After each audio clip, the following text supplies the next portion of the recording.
King of Gods. By Fast Food Restaurant, Kabanata 141. Lightning Wind Palm.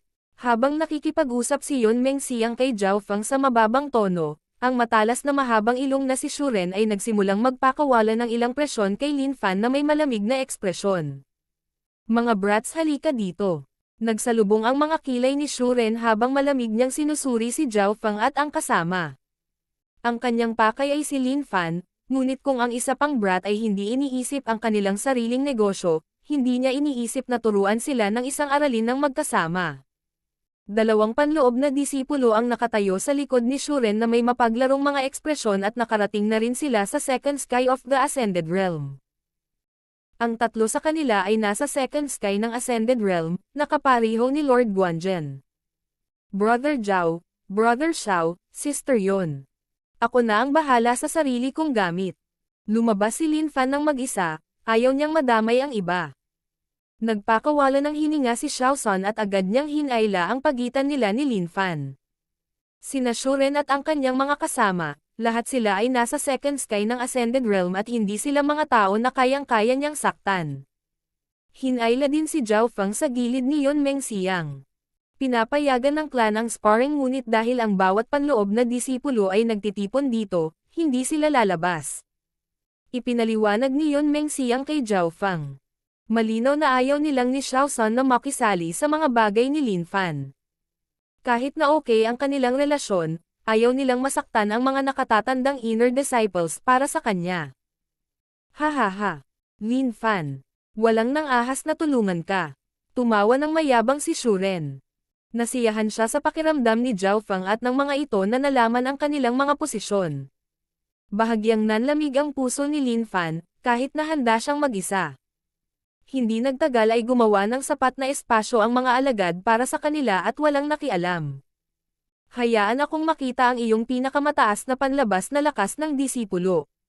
Isang malakas na surge ng mental energy ang lumitaw mula sa katawan ni Shu Ren habang ang kanyang second sky of the Ascended Realm aura ay pinilit si Lin Fan. Bawat sky difference ay parang langit at lupa. Ang true force of cultivators sa second sky ay nasa isang ganap na bagong level hanggang sa first. Pagharap sa kanya, si Lin Fan ay hindi makahinga ng maayos.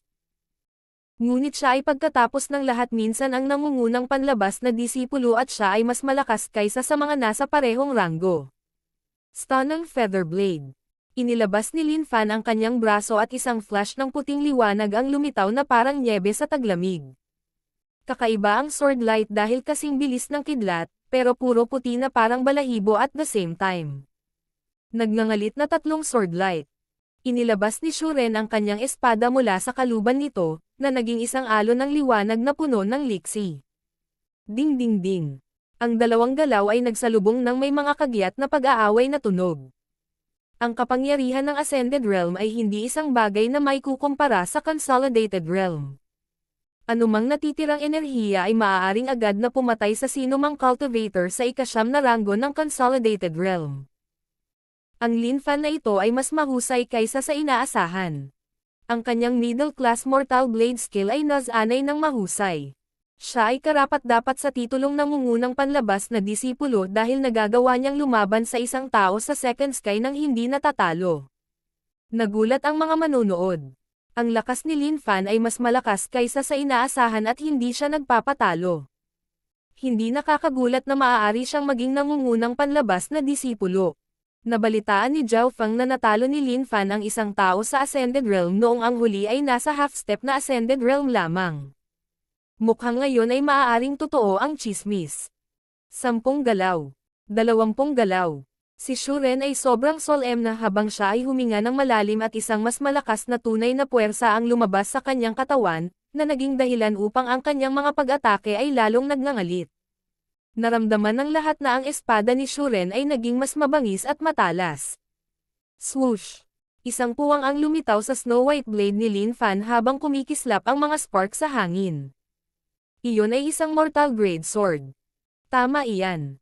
Ito ay nilikha ng aming master ng panday na si Li Jingyu at nakagawa lamang siya ng kabuuang 36. Ang hitsura ng mortal grade holy sword ay nagpabago sa sitwasyon. Sa sandaling ginamit ni Shuren ang kapangyarihan ng Jingyo na espada, ang kanyang opensa ay lalong lumakas at sa loob ng ilang galaw, ang talon ni Lin Fan ay baldado at ang huli ay may mga marka ng dugo sa kanyang buong katawan. Maraming armas sa mundong ito at nahahati sila sa iba't ibang grado. Mortal, spiritual, earth at sky. Ang bawat grado ay nahahati sa mababa, gitna, mataas at peak, tulad ng mga kasanayan. Sa kontinenteng ito, ang mga sandata ng spiritual grade o mas mataas ay karaniwang nawala. Lumitaw ang impormasyon sa isip ni Zhao Feng. Marami na siyang nabasang libro at itinatak ang lahat sa kanyang isipan. Ang bawat sandata ng spiritual grade o mas mataas ay may napakalaking kapangyarihan at kaya nilang sirain ang langit at lupa. Malamang, mayroon ang Broken Moon Clan at isa ito sa mga killing move ng clan. Kahit na ang pinakamababang mortal grade na armas ay may nakakatakot na kapangyarihan. Nalaman ni Zhao Feng na sa 40 hanggang 50% na pagtaas ng lakas mula kay Shuren, hindi bababa sa 30% ay nagmula sa espada at isa pang 20% mula sa pagtaas ng kanyang true force. Sa ilang sandali lang, si Lin Fan ay puno ng mga pinsala. ZZZ. Mukhang ang lakas ng nangungunang panlabas na mga disipulo ay ganoon lang. Si Shuren ay may hawak na mortal grade weapon at sinadya niyang hindi manalo dahil gusto niyang makipaglaro kay Lin Fan at ang kanyang mga pag-atake ay tumpak. Si Lin Fan ay hindi malubhang nasugatan, ngunit ito ay masakit. Nanalo ka na, tumigil ka na. Sa wakas ay sinabi ni Zhao Feng sa gilid. Hanggang ngayon ay sumuko na rin si Lin Fan ngunit si Shuren ay malamig na tumawa. Maliban na lamang kung lumuhad siya sa lupa at humingi ng tawad sa harap ng aking kapatid o kung hindi ay mauulit ito. Shua. Naging malabo si Zhao Feng at dumiretso sa likod ni Shuren. Brat, tumigil ka. Parehong bumulalas ang dalawang kaibigan sa second sky, ngunit hindi sila nakapag-react sa oras. Ang bilis ni Zhao Feng ay napakabilis at puno ito ng mga ilusyon. Lightning Wind Palm. Ang asyar na buhok na may isang mata na kabataan ay lumitaw sa likod ni Shuren at inilabas ang kanyang palad na may kasamang tunog ng kidlat. Naramdaman na lamang ni Shuren ang panginginig ng kanyang mga tainga dahil sa tunog at halos hindi na niya nagawang lumingon at mailabas ang isang palad upang harangin ito.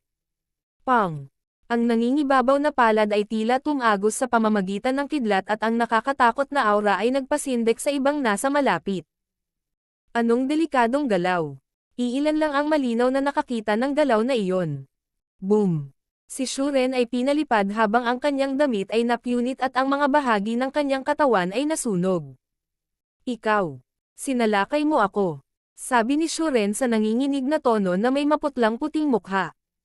Oo, sinalakay kita. Nag-cross-arm si Zhao Feng at malamig na tumingin kay Shuren. Wow! Sinubukan ni Shuren na puwersahang i-circulate ang kanyang true force, ngunit sa halip ay dumura siya ng isang subo ng dugo. Ang palad noon mula kay Zhao Feng ay nasugatan na siya ng husto at ngayon, sa sobrang galit niya ay umubos siya ng dugo. Anong galaw iyon?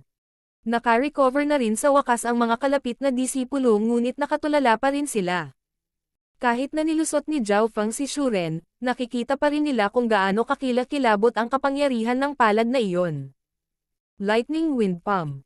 Ito ay dapat na ang Lightning Wind Palm. Nababaliw na yung lalaking yon. Isang disipulo ng third sky ng Ascended Realm ang biglang bumulalas. Lightning Wind Palm. Nagbago ang mga ekspresyon ng panloob ng mga alagad. Ang bawat tao na nagsanay sa Lightning Wind Palm ay pawang mga baliw na bastos.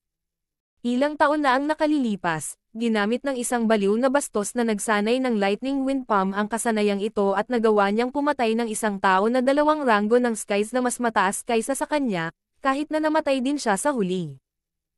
Sa oras na ito, lahat ay tumingin kay Zhao Feng ng may pag-iingat, na parang tumitingin sila sa isang bomba na maaaring sumabog anumang oras.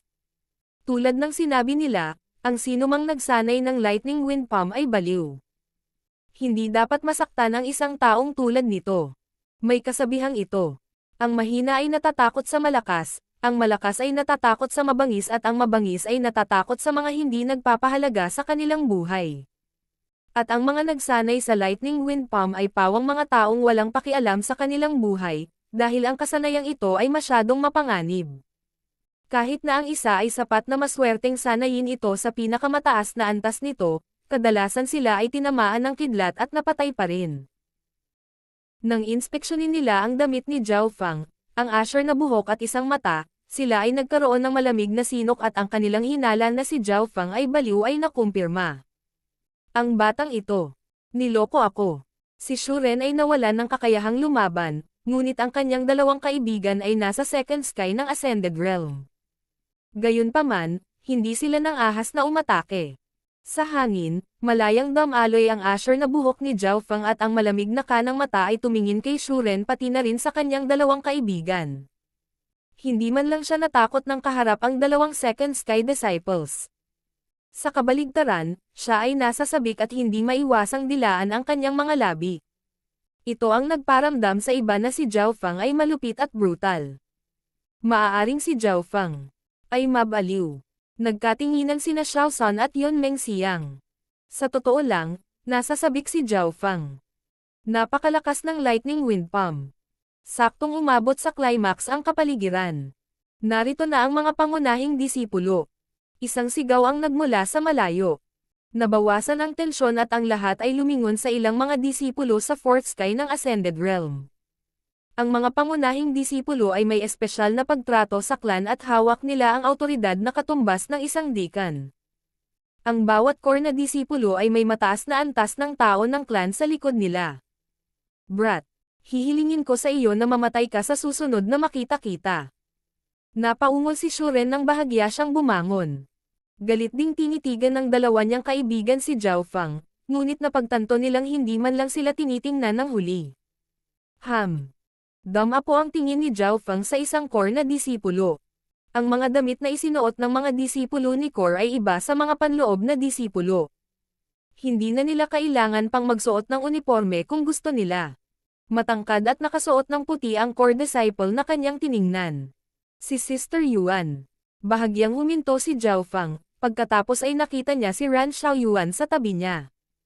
Ang isang matangkad na medyo mas maiksing dilag ay nakakuha ng atensyon ng maraming alagad. Siya yun. Si Ran Xiaoyuan ay nagkataon na nakita ang asher na buhok at isang mata ni Zhao Fang at ang kanyang mukha ay namutla, marahil dahil sa kanyang masamang anyo. Kailan naging inner disciple ang taong ito? Naalala ni Sister Yuan kung paano siya sinilip ni Zhao Fang at kung paano siya pinagkatuwaan sa pamamagitan ng pananakot. Agad na lumungkot ang ekspresyon niya. King of Gods, Kabanata 142. Mga pangunahing disipulo. Bahagyang natahimik si Zhao Fang, si Sister Yuan ay isang pangunahing disipulo at siya ay may mataas na paglilinang. Hindi niya maiwasang mapabuntong hininga habang iniisip kung paano niya nasaktan ang isang core disciple bago pa man siya naging inner disciple. Sa sandaling ito, pinona ni Sister Yuan si Ran Xiaoyuan. Sister Yuan. Anong meron sa kanya? Mabilis na umalis ang mga kalapit na panloob na disipulo sa daan nang makita nila si Sister Yuan na bumabagsak. Ang pagkakakilanlan ng mga pangunahing disipulo ay nag-ingat sa mga panloob na disipulo. Higit pa rito, kilala si Sister Yuan sa gulo na naidulot niya at kung minsan ay nagtatago pa sa kanya ang ibang mga pangunahing disipulo. Dumating ang kinatatakutan niya. Pinilit ni Sister Yuan si Zhao Fang at ang eksenang ito ay natakot kina Xiao San at Yun Meng Xiang. Sila ay naging mga panloob na disipulo at hindi nila pinatatag ang kanilang sarili. Ang lahat ng gusto nila ay proteksyon sa sarili. Walang hiya, brat. Huwag mong isipin na hindi kita makikilala sa damit na iyon. Malamig na sabi ni Sister Yuan. Ang mga kahalili na panloob na disipulo ay natigilan lahat, itong si Zhao Fang ay naging panloob na disipulo pa lang, kaya paano niya nagawang masaktan si Sister Yuan. Sina Shuren at ang kayang mga kasama kaagad na tuwang-tuwa kay Zhao Fang, si Sister Yuan ay isang panginoon ng mga panloob na disipulo. Hindi napigilan ni Lin Fan, Xiao San at Yun Meng Xiang ang pawisan para kay Zhao Fang. Ako ay ako. Hindi ko kailanman itinago ang aking sarili. Hindi umatras si Zhao Fang. Pagkatapos ay lumingon siya kay Ran Xiaoyuan at ngumiti bilang pagbati. Namula ang mukha ni Ran Xiaoyuan habang nahihiyang tumango bilang tugon. Ang lakas ng loob mong subukan at ligawan si Sister Ran. Isang hindi kilalang pakiramdam ng galit ang umusbong mula kay Sister Yuan habang ipinapadala niya ang kanyang mental energy kay Zhao Fang. Agad na napaatras ang mga kalapit na mga panloob na disipulo dahil ang Fourth Sky ay isang malaking pagtalon kumpara sa iba pang skies. Sino man sa ilalim ng Fourth Sky ay itinuturing na isang cultivator sa mababang rank na Ascended Realm, ngunit sino man sa Fourth Sky o mas mataas ay isang elite. Hindi makahinga si Zhao Fang, ngunit dahan-dahan niyang pinaikot ang misteryosong asher na dugo at bumaba ng kalahati ang presyon. Hindi napigilan ni Sister Yuan na magsalita. Sa ilalim ng panggigipit ng isang tao sa Fourth Sky of the Ascended Realm, malamig na nakatayo doon ang isang kabataang may isang mata. Sister Yuan, huwag mo siyang problemain.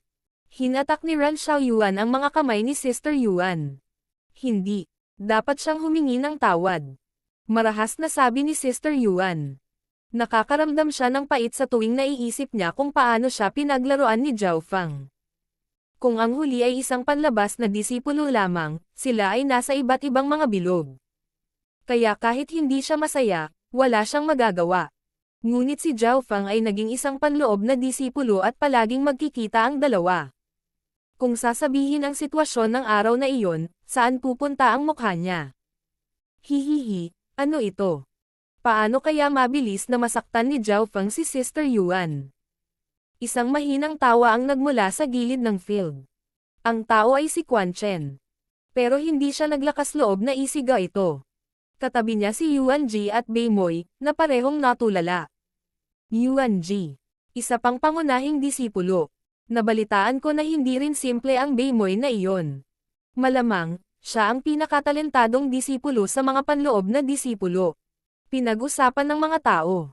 Parami ng parami ang mga disipulo na nagsimulang magtipon at makita ang sitwasyong ito, nagpakawala ng hininga si Zhao Fang. Naging inner disciple lang siya at hindi magpapabuli si Sister Yuan ng newbie sa harap ng lahat. Hahaha, Sister Yuan, mukhang hindi mo gagawin ang pambubuli sa isang bagong panloob na disipulo. Isang nangingibabaw na boses ang tumunog mula sa kabilang panig ng field at ang may-ari ng boses na ito ay tumalon sa hangin. Punong disipulo, Yang Gan. Bulalas ng karamihan dahil maraming babaeng disipulo ang may mga mukha ng paghanga. Ang bagong dating nakabataan ay at ubod ng gwapo.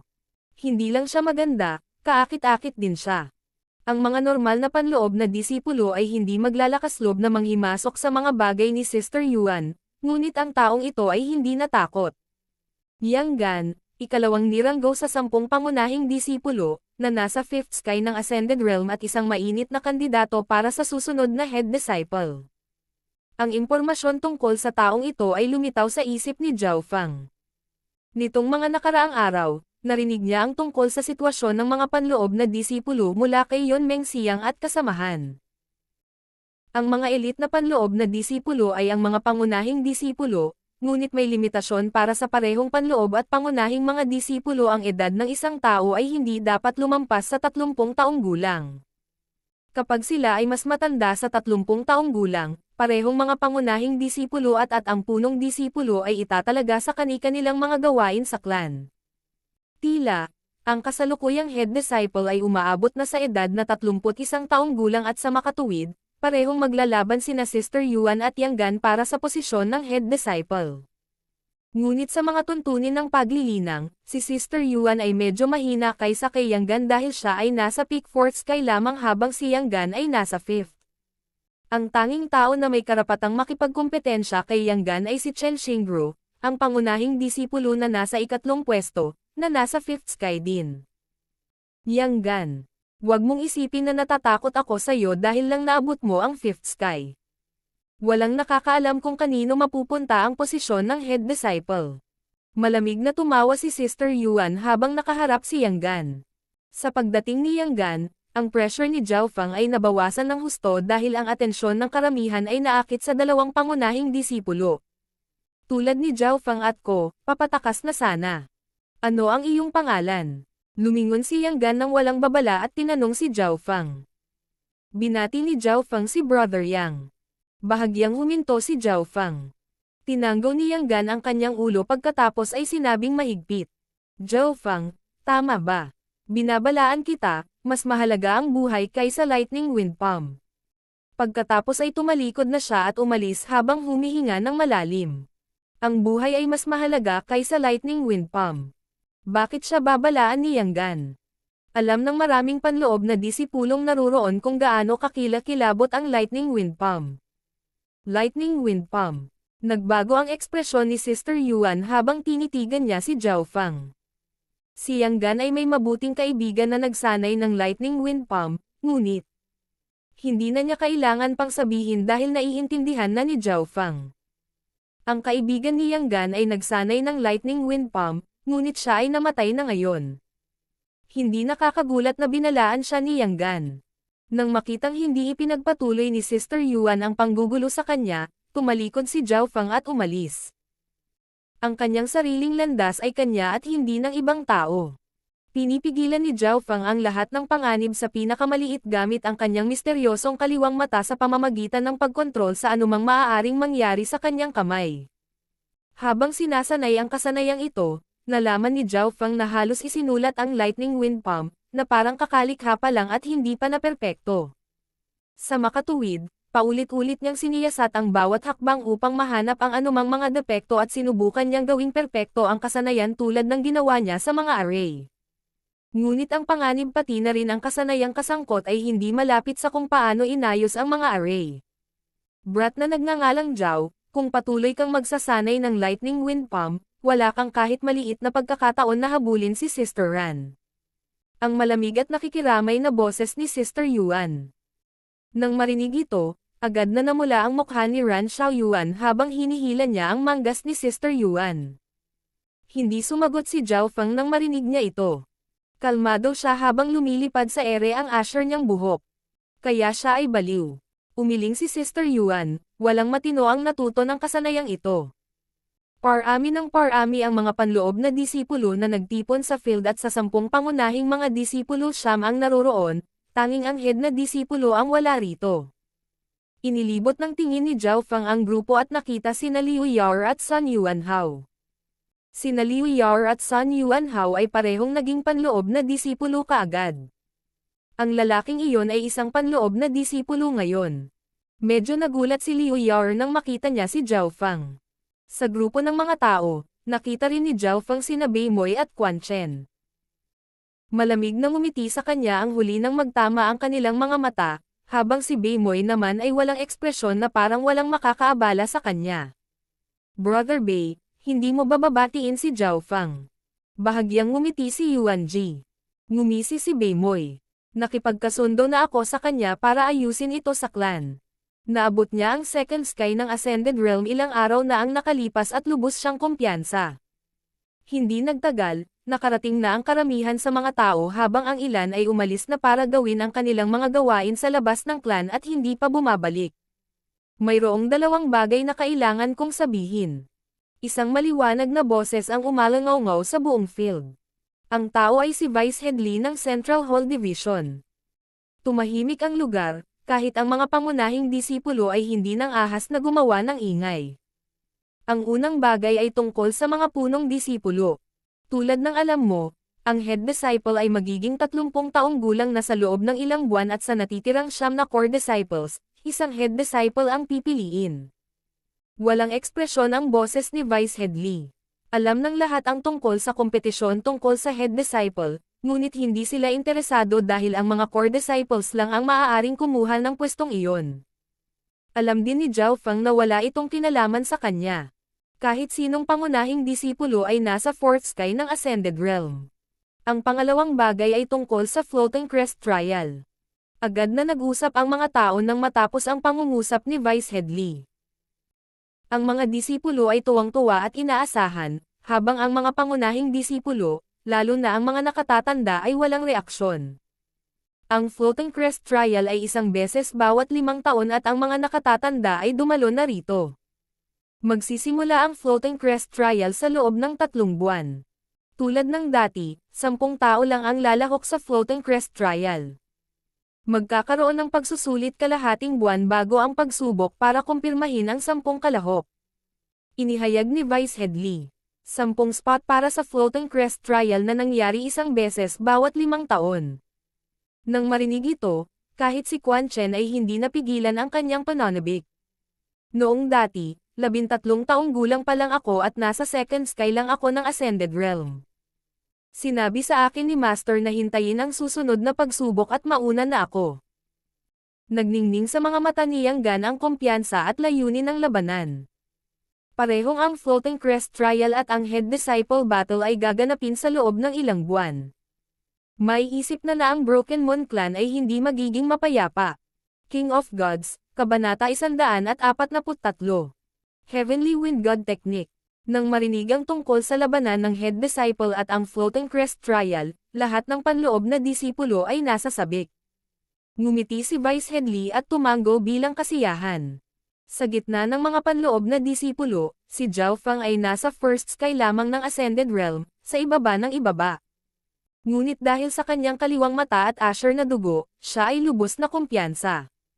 Mula nang marating niya ang Ascended Realm, hindi pa nasubukan ni Zhao Feng kung anong uri ng kapangyarihan ang tunay na taglay ng kanyang katawan. Pagkatapos magsalita ni Vice Headley tungkol sa dalawang bagay, sinabi niya ang ilang iba pang maliliit na usapan tulad ng babala sa ilang mga disipulo sa hindi pagkumpleto ng kanilang gawain.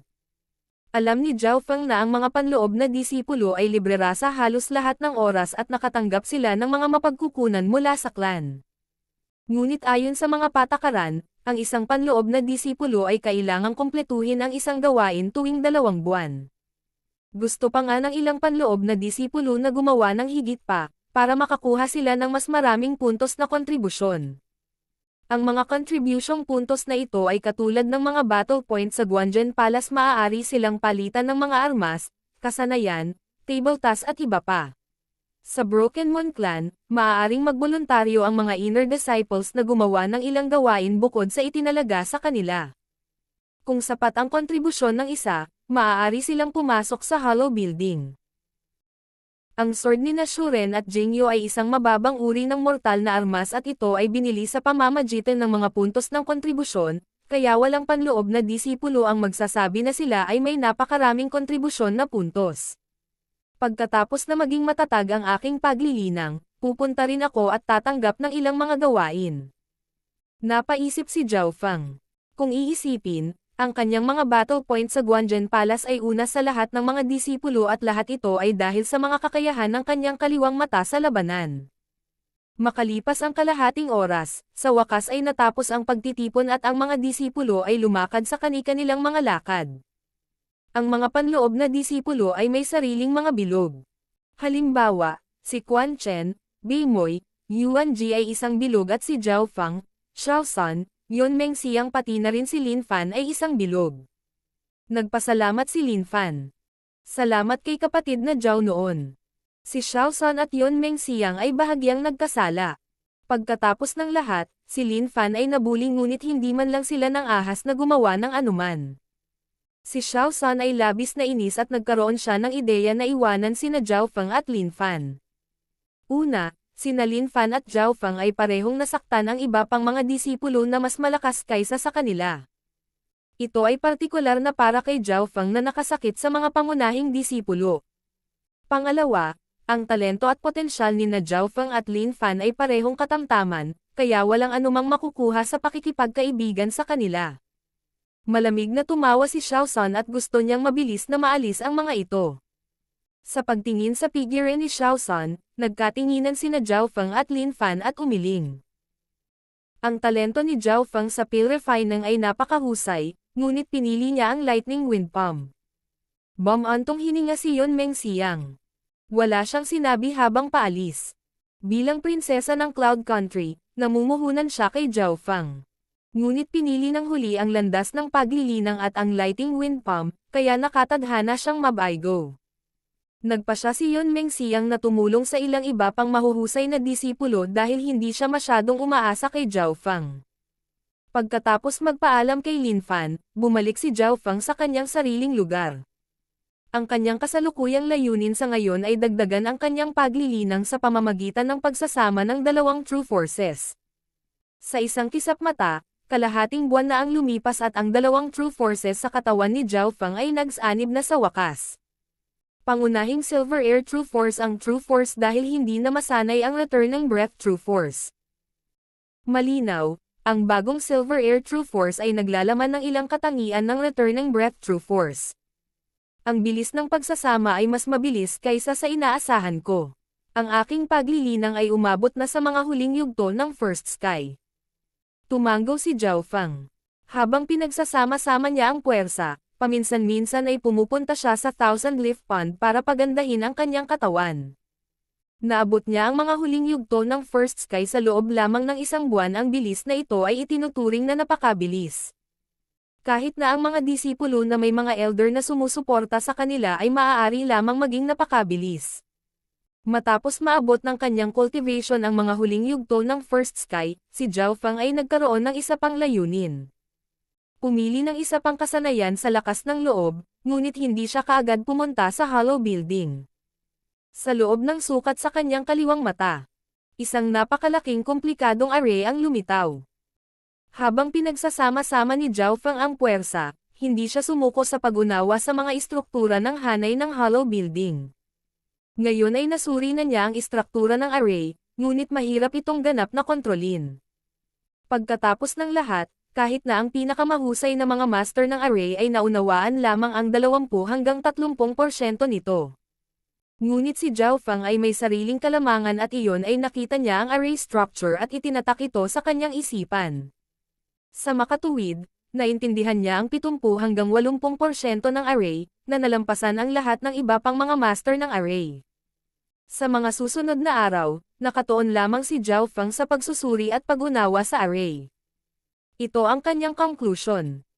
Siya ay may 70% kumpiyansa na masira ang hanay, ngunit magiging mahirap na hindi hayaan ang elder na nagbabantay sa gusali na maramdaman ito. Ang tanging paraan ay ang pumasok sa mga butas sa hanay at tingnan kung mayroong anumang mga libro sa paligid. Kung papalaran siya, makakakuha siya ng magagandang kasanayan.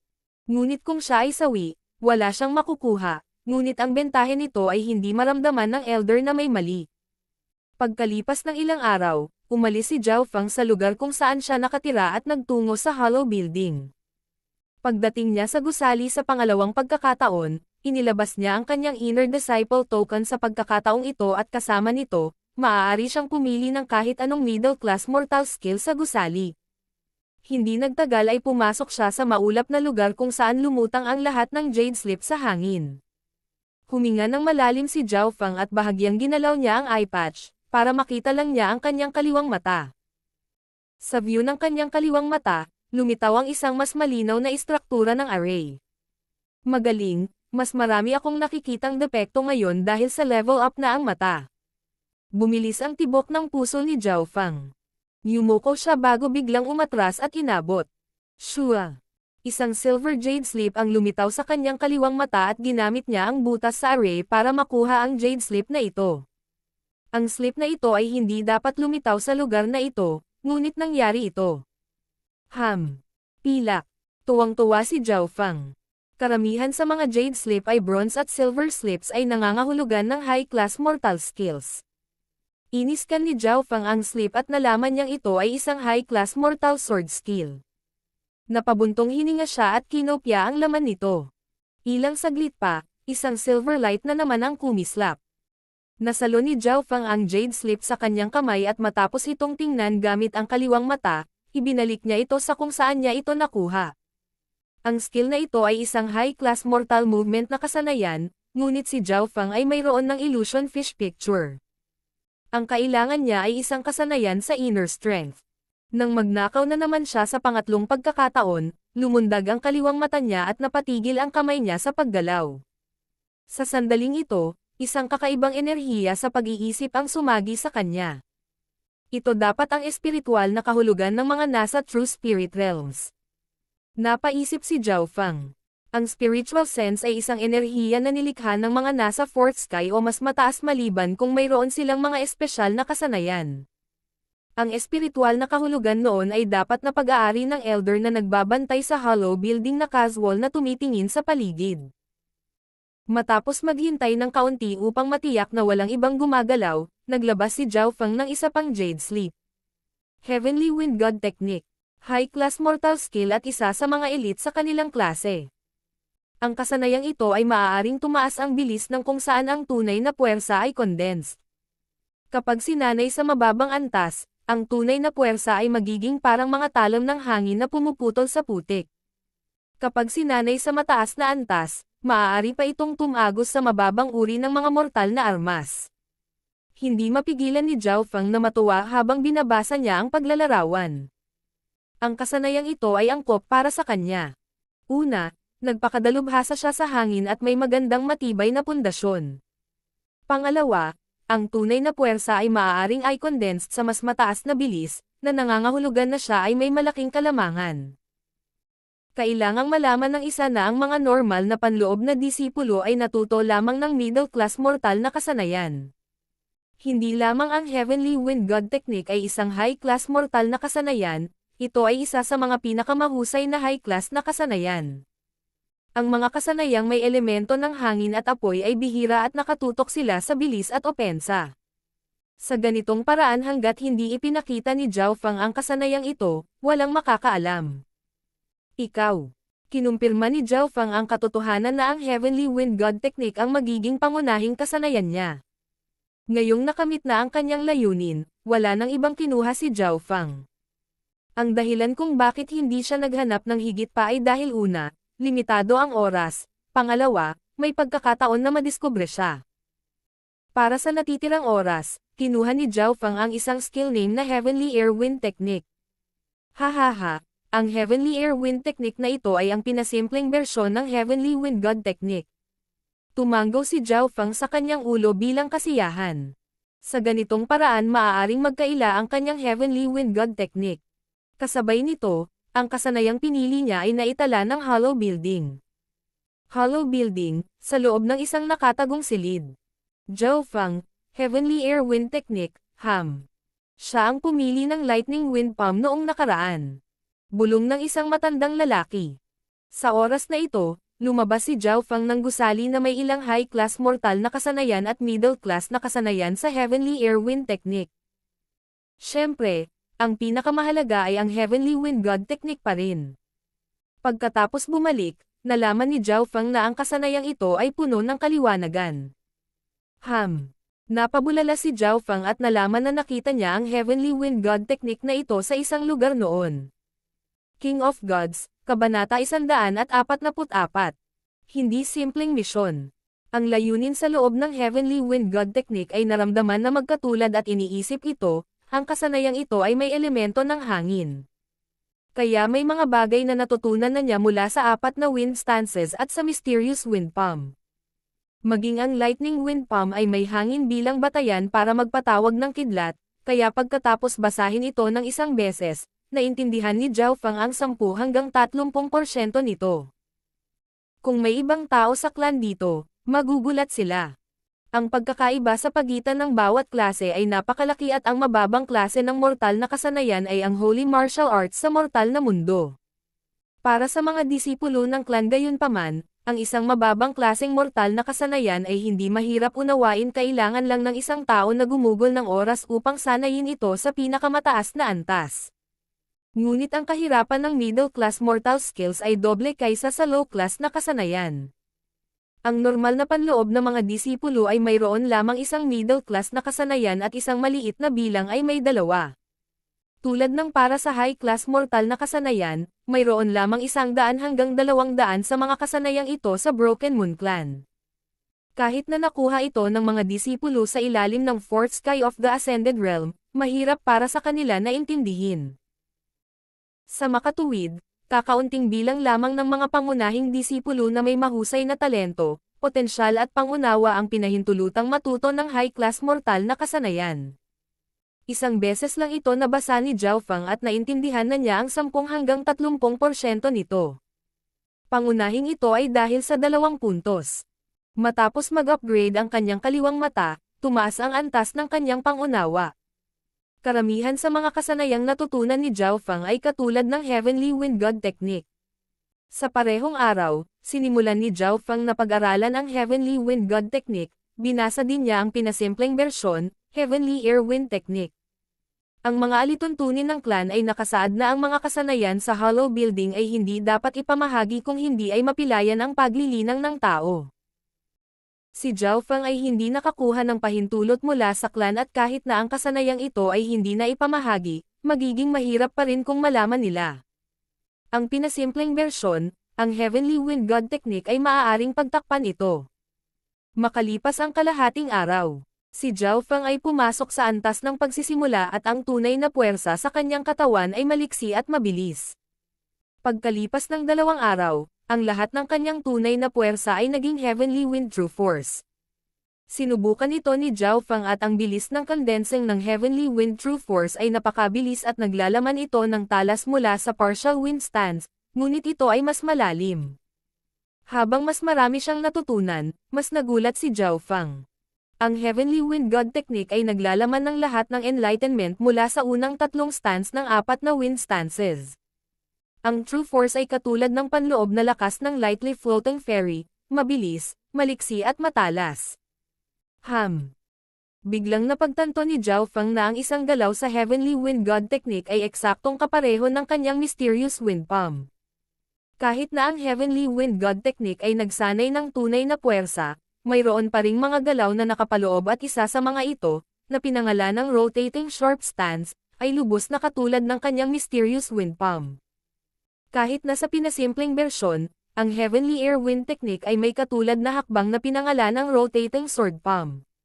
Sinasanay ba ni Ran Xiaoyuan ang Heavenly Air Wind Technique o ang Heavenly Wind God Technique?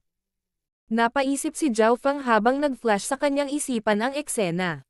Si Ran Xiaoyuan ay medyo bata pa, ngunit siya ay halos nasa third sky ng Ascended Realm. Kung nagsanay siya sa Heavenly Wind God Technique, hindi magiging simple ang background niya. Pinipigilan ang linyang ito ng walang kwentang pag-iisip, muling ipinalibot ni Zhao Feng ang Heavenly Wind True Force. Ang dami niyang ginawang mas nakakatakot. Gamit ang Heavenly Wind God Technique bilang batayan, ang kanyang Lightning Wind Palm ay nasa isang ganap na bagong antas. Sa loob ng ilang araw, ang cultivation ni Zhao Feng ay naging matatag sa peak first sky of the Ascended Realm. Dahil natutunan niya ang Heavenly Wind God Technique at Lightning Wind Palm, naniwala si Zhao Feng na walang sinuman sa ilalim ng third sky ng Ascended Realm ang makakapagbanta sa kanya. Ang mga buto ni Zhao Feng ay medyo lipas na pagkatapos magtanim ng ilang araw ng sunod-sunod. Paglabas niya ng pinto, nakita niya ang isang espesyal na sulat na nakadikit sa pinto at may nakakurbadong buwan. Alam ni Zhao Feng na ang simbolo na ito ay nangangahulugan na ang liham na ito ay ang misyon na kailangan niyang tapusin ng clan. Bawat 2 buwan, kailangang tapusin ng Inner Disciple ang isang clan mission at kapag natapos na ito, makakakuha sila ng ilang kontribusyon at Primal Crystal Stone bilang reward. Kung sila ay nabigo, ang isang tiyak na halaga ng mga puntos ng kontribusyon ay ibabawas at kung ang isa ay patuloy na nabigo, sila ay maaaring mapaalis sa clan. Ang gawain ng clan. Kumikislap ang mga mata ni Zhao Feng habang binubuksan niya ang sulat. Kapag ang clan ay nagtalaga ng misyon, isasaalang-alang nila ang paglilinang ng mga disipulo, upang ang mahihinang mga disipulo ay hindi makakuha ng napakahirap na misyon. Ang ilan sa mga mas mahirap na misyon ay nangangailangan ng isang grupo ng mga disipulo upang tapusin ng sama-sama. Dahil ito ang unang pagkakataon na nagkaroon ng misyon si Zhao Feng, bahagya siyang nasasabik at umaasa. Misyon. Upang mahanap ang pinagmulan ng salot ng pamilya Xing at mahanap ang dahilan kung bakit namatay ang ulo ng pamilya na si Xing Chen. May dagdag na gantimpala kung mapatay ang pumatay. Napakasimple ng misyon at mayroong paglalarawan tungkol sa pamilya Xing. Alam ni Zhao Feng ang tungkol sa pamilya Xing, dahil isa ito sa malalaking pamilya ng Cloud Country. Ang ulo ng pamilya, si Xing Chen, ay nasa second sky ng Ascended Realm, kapareho ni Lord Guanzhen. Ang pinagsamang lakas ng pamilya Xing ay halos katulad ng sa Guanzhen Palace. Sa nakalipas na ilang buwan, nagkaroon ng kakaibang salot at namatay ang ulo ng pamilya. Nag-away ang 2 anak para makuha ang posisyon ng ulo ng pamilya. May babala ang sulat. May mga palatandaan ng mga cultivator mula sa ibang bansa. Kung may mga kaaway na hindi mo kayang pantayan, maaari kang umatras at tumawag sa clan para sa tulong. Ang misyon. 2.5 bituin na may posibilidad na umabot ito sa 3 bituin. Ang mga misyon ng clan ay may kabuuang 7 bituin at bawat bituin ay tumutugma sa 7 skies. Nangangahulugan ang 2.5 star na kailangan ng isa ng kahit man lang 3rd sky cultivator o maraming 2nd sky cultivator. Ang misyon na ito ay 2.5 bituin, hindi isang bagay na karaniwang mayroon ang isang baguhan. Kumislap ang liwanag sa mga mata ni Zhao Feng at tulad ng inaasahan niya, natagpuan niya ang iba pang miyembro ng grupo. Huang Yun, Shu Ren, Xiao San, Zhao Feng, Lin Fan. Kapitan. Huang Yun, Peak 2nd Sky ng Ascended Realm. Pangalawang Kapitan. Shu Ren, 2nd Sky ng Ascended Realm. Sa pagtingin sa mga miyembro ng grupo, may kakaibang pakiramdam si Zhao Feng na ang misyon sa pagkakataong ito ay hindi simple. Mula sa panlabas, tila ang misyon na ito ay pinangunahan ng 2 disipulo sa 2nd Sky at ang iba pang 3 ay pawang mga elite sa 1st Sky lalo na noong sina Zhao Feng at Lin Fan ay dating parehong nangungunang panlabas na disipulo. Ang isang komposisyon na tulad nito ay angkop. Ngunit kung ang isa ay lalayo pa, makikita nilang si Shu Ren ay may alitan kina Zhao Feng at Lin Fan. Para naman kay Xiao San, naputol na rin ang relasyon niya sa dalawa. Ang kapitan na si Huang Yun ang may pinakamataas na cultivation, ngunit walang alam si Zhao Feng tungkol sa kanya. Gantimpala sa misyon. Pagkumpleto ng mga pangunahing kinakailangan 100 substandard na kristal na primal na bato, 100 kontribusyon na puntos. Kung mapatay nila ang mamamatay tao, may dagdag na 200 kristal na primal na bato at 200 kontribusyon na puntos. At least ang gantimpala ay masagana. Malamig na tumawa si Zhao Feng. Brother Zhao. Sa sandaling ito, lumapit si Lin Fan. Isang sulat na eksaktong kapareho ng kay Zhao Feng ang nasa kanyang kamay at dumiretso siya sa punto. Ano sa palagay mo ang misyon na ito? Hindi magiging madali ang misyon na ito. Kung tayong dalawa lang, baka mas malaki pa ang tsansa natin na magtagumpay. Ngumiti ng malalim si Zhao Feng. Bahagyang natigilan si Lin Fan, napakalinaw ng kahulugan ni Zhao Feng. Ang kabuoang lakas ng grupo ay medyo malakas, ngunit ang mga awayan sa grupo ay naging dahilan upang hindi sila magtulungan ng maayos. Mas gusto niyang gawin ang misyon na ito ng mag-isa at tulungan siya ni Lin Fan. Sino itong Huang Yun? Tanong ni Zhao Feng. Si Huang Yun ang pinuno ng grupo. Ang taong ito ay inilagay sa nangungunang 3 sa gitna ng mga disipulo sa 2nd Sky ng Ascended Realm at tila may koneksyon siya kay Yuan Ji. Sagot ni Lin Fan. Si Yuan Ji. Siya ay isang disipulo ng Haiyun Master. Bumilis ang tibok ng puso ni Zhao Feng, mukhang tama siya. Kung hindi siya nagkakamali, si Haiyun Master o ibang tao ay kinalikot ang gawain upang ang misyong ito ay maging banta sa kanyang buhay. Ang pinunong si Huang Yun ay isang elite ng 2nd Sky at ang vice captain na si Shu Ren ay nagkaroon ng away kina Zhao Feng at Lin Fan. Si Xiao San ay malamang na pumunta din sa kanilang tabi. Ang misyon na ito ay naglalayon kina Zhao Feng at Lin Fan. Si Zhao Feng ay bahagyang nagkasala dahil ang misayon ay dapat na nakatutok sa kanya ng higit kay Lin Fan. 3 araw ang misyon at naghanda si Zhao Feng. Para sa mga armas, kinuha niya ang Golden Stairs Bow na orihinal na mula sa pamilya Zhao. Dinala niya ito sa panday at tinansya niyang kalahati iyon ng mortal na sandata, ibig sabihin ay mas mababa lang ito sa Genius Sword ni Shu Ren. Ngunit naniniwala si Zhao Feng na kapag ginamit niya ang Golden Stairs Bow, ang mga nasa 1st Sky ay hindi problema at maaari pa niyang bantayin ang mga nasa 2nd Sky. Bukod doon, uminom din siya ng mga gamot, detoxification pills at iba pa. Para sa misyon na ito, si Zhao Feng ay napakatumpak at gumawa siya ng mga karagdagang paghahanda. Naplano na niya ang pinakamasama at ang pinakamasamang bagay na maaaring mangyari ay ang misyon na ito ay nakatutok sa kanya at maaari itong magbanta sa kanyang buhay. Ang tanging magandang bagay ay nais lamang ng mga disipulo ng Haiyun Master na pigilan ang kanyang paglaki. Makalipas ang 3 araw, ang grupo ng 5 ay patungo sa pamilya Xing ay nagtipon. Walang ekspresyon ang kapitan na si Huang Yun. Magpakaayos kayong dalawa. Kung may nangyaring mali, responsibilidad mo iyon. Si Vice Captain Shu Ren ay malamig na tumingin kina Zhao Feng at Lin Fan. Masayang tumingin si Xiao San sa dalawa, na nagpatunay sa mga hula ng huli. Kasabay nito, 2 tao ang nakatayo sa isang burol na ilang milya ang layo. Brother Yuan, napakahirap ng misyon na ito para sa kanila. Masyadong kasiya siya para sa kanya kung mamatay siya. Medyo ayaw ni Quan Chen.